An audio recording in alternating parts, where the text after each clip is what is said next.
नमस्कार, prime time bulletin में आपका स्वागत है। मैं हूं माधवी और आप देख रहे हैं स्वामी न्यूज। माना जाए कि आरपीएससी प्रेशर पॉलिटिक्स से बिल्कुल कॉम्पिटेंट है। नहीं, देखिए, ये मैं प्रेशर पॉलिटिक्स नहीं करूँगा। ये जब मैं आरपीएससी से बाहर था तब भी सुनता था कि कई बार बातें होती थी कि साहब यहाँ तो आरएएस की एग्ज़ाम 3 साल लगते हैं, यहाँ फलाना एग्ज़ाम 2 साल 2.5 साल लगते हैं। आरपीएससी यूपीएससी की तरह कैलेंडर बना के एग्ज़ाम क्यों नहीं करा सकती। अब की बार इतने सालों के बाद आरपीएससी ने दिसंबर में एक कोशिश प्रारंभ किया है कि हम कैलेंडर बनाएं, उसके अनुसार डिसिप्लिन तरीके से हम उसको पूरा करें कैलेंडर को, टाइमलाइन को, ताकि हमारे अभ्यर्थियों को पता चले कि कब तो प्रीलिम होनी है, कब मेंस होनी है, कब परीक्षा देना है, कब क्या देना है। अब जिस चीज़ के बारे में समाज का राजस्थान से ये शिकायत थी कि ये टाइम से क्यों नहीं कराते हैं, अब उसी टाइम को बिगाड़ने के लिए भी एक ग्रुप तैयार हो रहा है, जहां हमें ये पुख्ता विश्वास नहीं है कि वो जो चेंज कराने वाले हमारे अभ्यर्थी है, मुद्दा फिर वो भी है साथ में जो मांग रहा है वो मेरा अभ्यर्थी है या नहीं, ये हमारे पास कोई जानकारी नहीं है, हो भी नहीं सकती, क्योंकि उन्होंने अपने ग्रीवेंस पोर्टल पे किसने रेज नहीं किया है। तो अपने स्तर पर ऐसी कुछ जानकारी जुटाएंगे सर, अगर ऐसा कुछ है, लगता है कि आप देखिए, क्योंकि पुराना फील्ड जो है आपका वही टाइम से कराना हमारा इतना बड़ा प्राइमरी काम है कि एग्जाम कराओ, टाइम से इंटरव्यू कराओ और इन सभी चीज़ों को संभालो। इससे बाद बाकी डिपार्टमेंट्स के काम पे दिमाग नहीं लगा सकते। वो डिपार्टमेंट अपना काम करती रही। यूनिवर्सिटीज़ के बीएड के एग्जाम जरूर फ्लैश होते हैं, जैसे बीएड के कुछ एग्जाम से बीएड फाइनल ईयर कुछ कॉलेज यूनिवर्सिटी, ये तो वो एग्जाम जैसे अभी अपने सीसी साहब ने बताया भी हमारे कि ये संभव है कि साल भर की आप कैलेंडर निकालने के बाद कोई ना कोई परीक्षा कभी ना कभी किसी ना किसी कैंडिडेट के लिए टकराएगा। अब जैसे यूपीएससी ने रिजल्ट निकाली प्रीलिम्स की, 2 महीने बाद उन्होंने दिया है करीब मेंस का डेट। अब वहाँ कैंडिडेट्स को टाइम है 2 महीने बाद परीक्षा देने के लिए। हमारी 6 महीने पहले डेट के बारे में इनके पास समय नहीं है तैयारी करने के लिए। अब वो आप थोड़ा इस विषय को समझिए कि बात करने का मुद्दा ये है कि मांग कितना वाजिब है, करने वाले कितने जेन्युइन लोग हैं, और क्या आरपीएससी को अपने प्रोग्राम को ऐसे ही टालते हुए जो इमेज बना रखे हैं, ऑलरेडी बना हुआ है कि टाइम से पूरा नहीं होता, उस रोड पे हम वापस चलें। सर जी, जब लोग उसको 2 महीने 4 महीने 6 महीने साल भर 1.5 साल 2 साल किसी चीज़ को देख के उसके बाद विश्वास करते हैं कि नहीं ये चीज़ ऐसी है, तो 2 दिन में 5 दिन में मैं ये नहीं कह सकता कि कोई चीज़ लोगों का ओपिनियन आरपीएससी के प्रति बदल जाएगी। प्रयास हमारी यही है कि कैंडिडेट से लेके राजस्थान की जनता भरोसा हमारे ऊपर रखें कि हम सही चीज़ को सही तरीके से ही करेंगे। बहुत बहुत धन्यवाद। करीब 20-25 थे, दोनों ही तरह के सर, कुछ उसमें दोनों तरफ थे, आरएस वाले में तो और दोनों तरह की थे कि परीक्षा कैंसिल मत करिए, हमारा टाइम खराब होता है, और दूसरे तरफ से थे कि सब आगे बढ़ाइए। सर ज़्यादा दिन के थे परीक्षा कराने वालों की बराबर से थे दोनों की। सर आपके द्वारा ट्विटर पे जो जानकारी दी गई थी उसके लिए काफ़ी पॉजिटिव आ रहे थे व्यूज़ स्टूडेंट्स के एग्ज़ाम हो।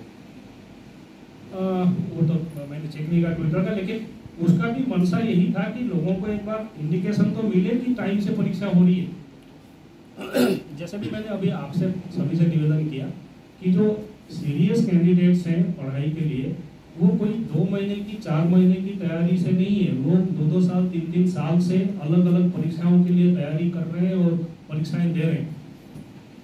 तो और दूसरी बात है, ऑफिशियली हम किसी ग्रीवेंस को तब माने जब हमारे ग्रीवेंस पोर्टल पे कोई चीज़ आए, और तीसरी बात है कि क्या 5-10% लोगों के लिए आप 90% लोगों को कैंडिडेट्स को परेशान करेंगे?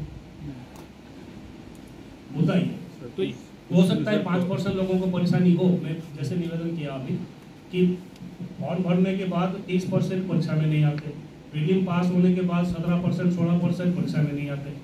तो ये पॉसिबल है हर वक्त हर समय में 5-7%, 10%, 15% लोगों को परीक्षा उस पर्टिकुलर डेट में देने के लिए कोई ना कोई परेशानी होगी, लेकिन उनके लिए बाकी सभी को तंग नहीं किया सर। राज्य सरकार ने भी कोई रिपोर्ट नहीं, राज्य सरकार की तरफ से कोई रिपोर्ट तो मांगी नहीं।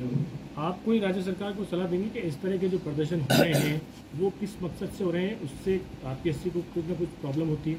देखिए, प्रदर्शन का संभालने का काम संबंधित विभाग डिपार्टमेंट्स की है। राज्य सरकार के अलग अलग डिपार्टमेंट, पुलिस डिपार्टमेंट से लेकर बाकी डिपार्टमेंट्स हैं।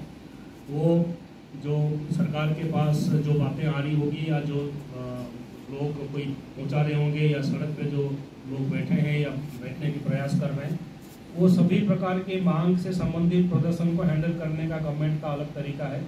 इसमें आयोग की तरफ से उसमें बेसिकली कोई बात खास है नहीं। सर, मान लिया कि कोई मेल नहीं कर रहा, जेन्युइन है चाहे नहीं है, तो सर उसको लेकर के आरपीएससी कोई तो कदम उठाएगी ना सर, क्योंकि इस तरीके से लगातार तो परीक्षाओं ये जो प्रदर्शन कर रहे हैं कि क्या किसने चेक किया है कि वास्तव में वो कैंडिडेट हमारा है या नहीं।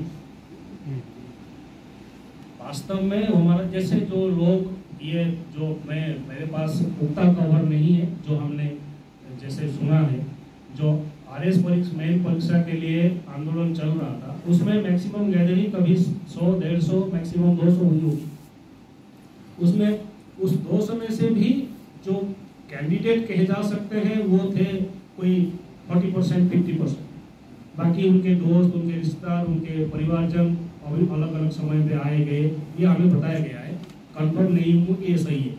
केवल मेल ही एक के लिए आयोग के लिए कैंडिडेट को संपर्क करने का जो जरिया है वो है ग्रीवेंस पोर्टल। किसी भी कैंडिडेट को कोई ग्रीवेंस है, उसमें अलग अलग कई मेल आते हैं कि साहब मेरा इंटरव्यू डेट को चेंज करिए बिकॉज मेरा परीक्षा का डेट फलान तारीख को है।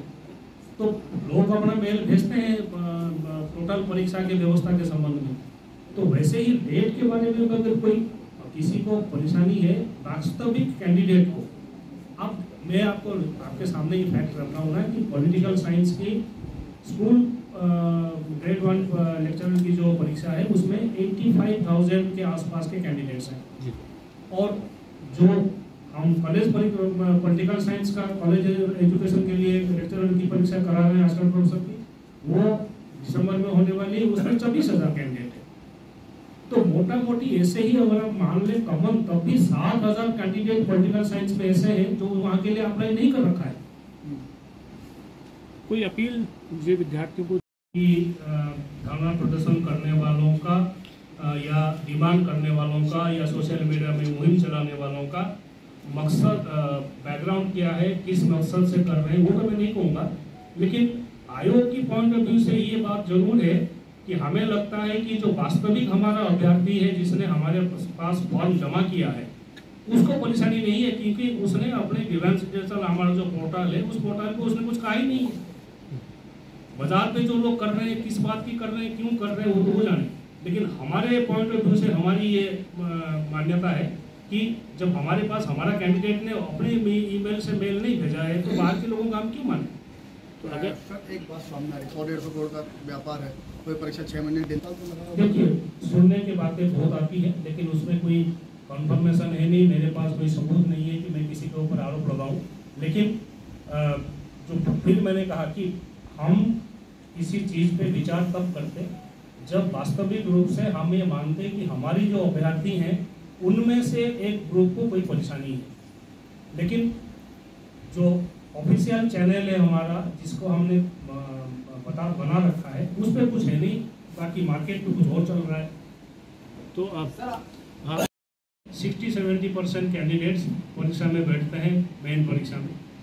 अब आज की तारीख में ये कतई उचित नहीं है कि इस परीक्षा को दे के कुछ लोगों को रोजगार मिलेगा, सीधा परीक्षा के रिजल्ट जैसे निकलेगा, आगे कोई इंटरव्यू है नहीं, उनको हम 7-8 महीने तक और आगे इंतज़ार कराएं because of A minority candidate कि भाई मुझे समस्या है इसीलिए आप मेजोरिटी को तंग करो, ये कतई सही नहीं है। और आप सभी को ध्यान है, परीक्षा नौकरी के लिए जो कोशिश करते हैं बच्चे, वो कहाँ से कैसे आके किस कंडीशन में किस आर्थिक स्थिति में, कभी तो कोई लोन लेता है, कभी कोई गिरवी रखता है, करके घर वालों ने भेज रखा है तैयारी करने के लिए, पढ़ाई करने के लिए, 2-2 साल से 3-3 साल से मेहनत कर रहे हैं।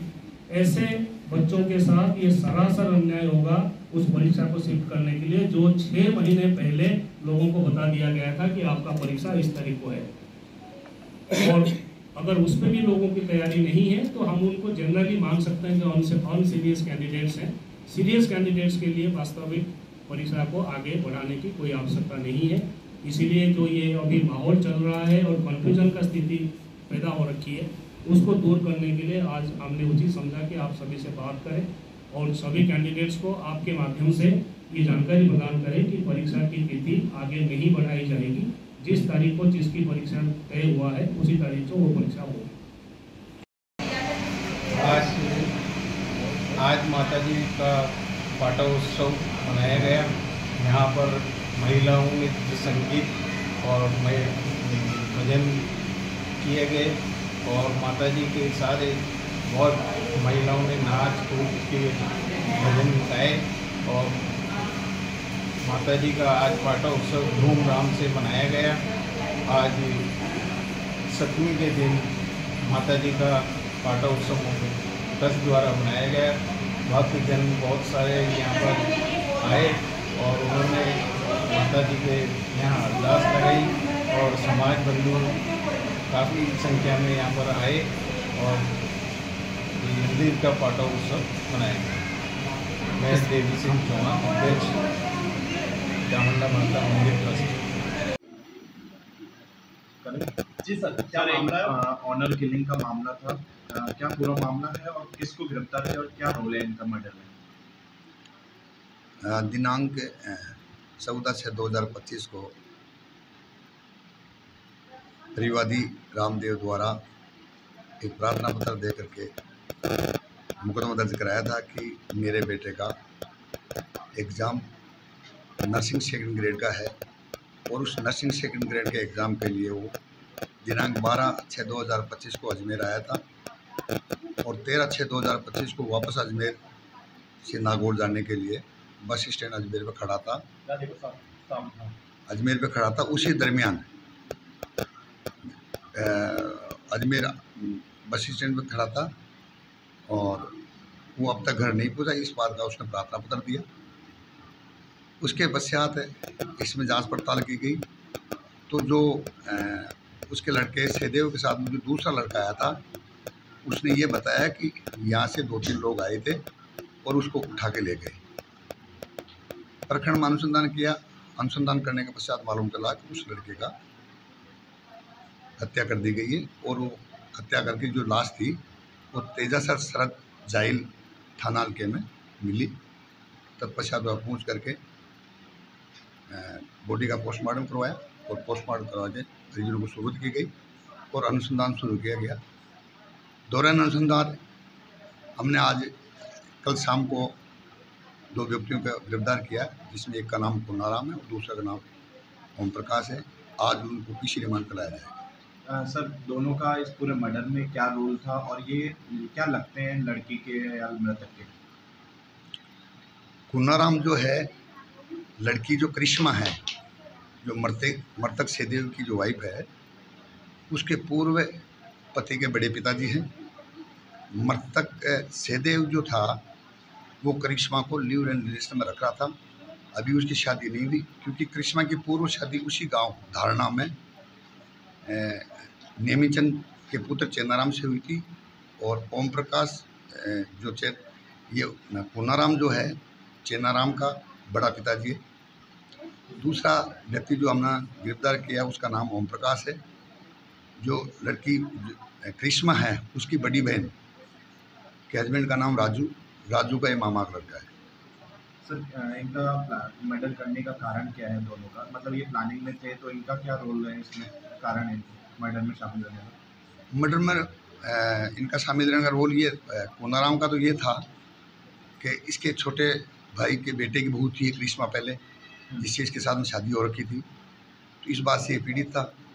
और दूसरा जो हमने ओम प्रकाश को गिरफ्तार किया तो ओम प्रकाश भी इनको बराबर लोकेशन दे रहा था क्योंकि इसकी बड़ी बहन जो है उसके मामा का लड़का जो राजू है, राजू का ये भाई लगता है, इसलिए इसको भी इंटरेस्टेड था कि भाई इसको किसी भी प्रकार से रास्ते से हटाया जाए। सर, अभी इस मामले में कितने आरोपी फरार चल रहे हैं?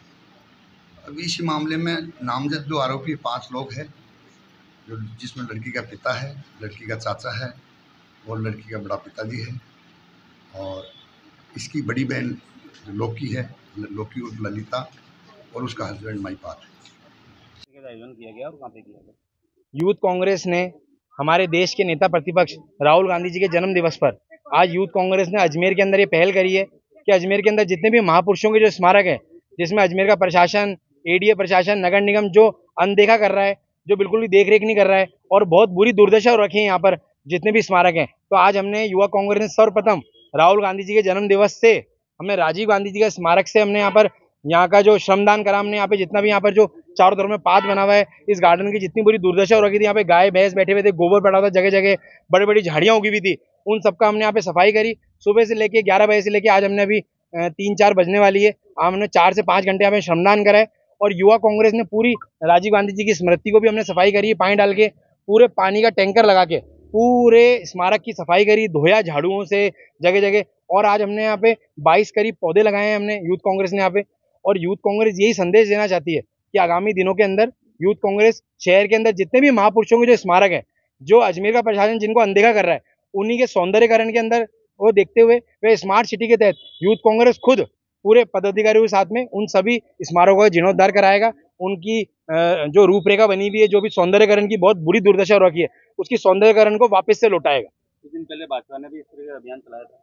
बीजेपी ने जो अभियान चलाया था आना सागर के अंदर, जो वंदे गंगा जल संरक्षण जो अभियान चलाया था, वो धरातल के अंदर बिल्कुल शून्य था। आप लोगों ने खुद ने मीडिया के माध्यम से देखा कि वहाँ पे सिर्फ झाड़ू लगा के मीडिया के माध्यम से सिर्फ दिखाया कि हम श्रमदान कर रहे हैं, परंतु युवा कांग्रेस ने आज यहाँ स्मारक के अंदर हमने यहाँ पे श्रमदान करने से पहले हमने यहाँ की मीडिया के सामने यहाँ की वीडियो फोटोज करी, और अभी हम श्रमदान करने के बाद में भी यहाँ की वीडियो फोटोज करके बताएंगे कि यहाँ पे कितना गंद था, और आज 4 से 5 घंटे परिश्रम के बाद में यहाँ पे क्या स्थिति यहाँ पर है, कितना सुंदर ये लग रहा है, और यहाँ की दीवारों के ऊपर रंग रोगन हो रहा है। ये यूथ कांग्रेस संदेश देना चाहती है कि शहर के अंदर यूथ कांग्रेस क्या हालत थी आगे? जब हम यहाँ पर आए सुबह तो यहाँ पर गंदगी का भरमार थी, जगह जगह शराब की बोतलें खाली टूटी हुई, गोबर कचरा, बहुत बुरी स्थिति में था स्मारक। पीछे सारी दीवार जर्जर हो चुकी थी। तुरंत प्रभाव से बुला के मोहित जी ने यहाँ पर लेबर लगाई कि दीवारों की रिपेयर हो रही है। पूरी टीम ने आकर के यहाँ पर सफाई करी और इतना कचरा निकाला है यहाँ से, अब कोई आमजन आकर के यहाँ पर बैठ सकता है। तो राहुल गांधी जी का ये जन्मदिन हमने श्रमदान करके मनाया, और हमने ये दिखाना चाहते हैं शहर वासियों को भी और नगर निगम एडीए जैसे प्रशासन में जो बैठे हुए नेता हैं जिनकी ड्यूटी बनती है वो इन चीज़ों का ध्यान रखें। और हम मांग करते हैं आप लोगों के माध्यम से एडीए से, निगम से, कि अगर आपसे सार संभाल नहीं होती है तो यूथ कांग्रेस को ये जगह वोट दे दी जाए। हम लोग इन जगहों का सार संभाल करेंगे, प्रॉपर रूप से देखभाल करेंगे। आज हमने यहाँ पर 22 पौधे लगाए, पेड़ लगाए हैं, और उसकी भी जिम्मेदारी हम लोग ले रहे हैं। आप वापस आकर के चेक कर सकते हैं। हमारे साथी यहाँ आकर नियमित रूप से इनकी देखभाल करेंगे, और इसी के साथ में हमने सेवा करते हुए राहुल गांधी जी का बर्थडे। आपका नाम है? लोकेश शर्मा, पूर्व यूथ कांग्रेस। अभी किस तरह का अभियान चलाया? आज देखिए सर, राहुल गांधी जी के 55वें जन्मदिन पर यूथ कांग्रेस की जो पहल थी, इस तरह से यूथ कांग्रेस ने आज राजीव गांधी जी पंचशील स्थित जहाँ प्रतिमा लगी हुई है वहाँ गंदगी की इतनी भरमार, कचरों की इतनी भरमार, सुबह से कार्यकर्ता सारे पदाधिकारी मोहित मल्होत्रा सहित हमारे सीनियर लोकेश शर्मा जी, सागर मीणा जी, तमाम साथियों ने मिलकर के आज ये श्रमदान किया है। और राहुल गांधी जी का जन्मदिन मनाने का संदेश हमने ये देना चाहते हैं, जिस तरह से राहुल गांधी सड़कों पर उतर करके युवाओं के लिए लड़ रहे हैं, संविधान की रक्षा कर रहे हैं, तो हमने भी ये संकल्प लेकर के कि जिन महापुरुषों का जहाँ प्रतिमा बनी हुई है और एडीए और निगम जिस तरीके से उनकी अनदेखी कर रहा है उन पार्कों की, तो हम लोगों ने यूथ कांग्रेस के माध्यम से आज यहाँ सेवा करके और उनको ये दिखाना चाहते हैं जो काम एडीए का है, जो काम नगर निगम का है, जो काम यूआईटी का है, जो काम अफसरों का है, जो ऑफिसों में बैठे हुए जो काम उनका है, जिन लोगों ने इनको गोद ले रखा है, जो संस्थाओं ने उनका काम है, वो काम आज यूथ कांग्रेस के कार्यकर्ताओं ने उतर करके यहाँ पे किया है। और सच्चे रूप में हमने उसको जन्मदिन को मनाया है यहाँ पर राहुल गांधी को। और एक बार पुणे में राहुल गांधी के जन्मदिन पर बहुत बहुत बधाई और शुभकामनाएं देता हूँ। डॉक्टर सुनील लारा, सचिव प्रदेश राजस्थान कांग्रेस कमेटी। और इसी के साथ ही समाचार बुलेटिन समाप्त होते हैं। मुझे दीजिए इजाजत, देखते रहे स्वामी न्यूज।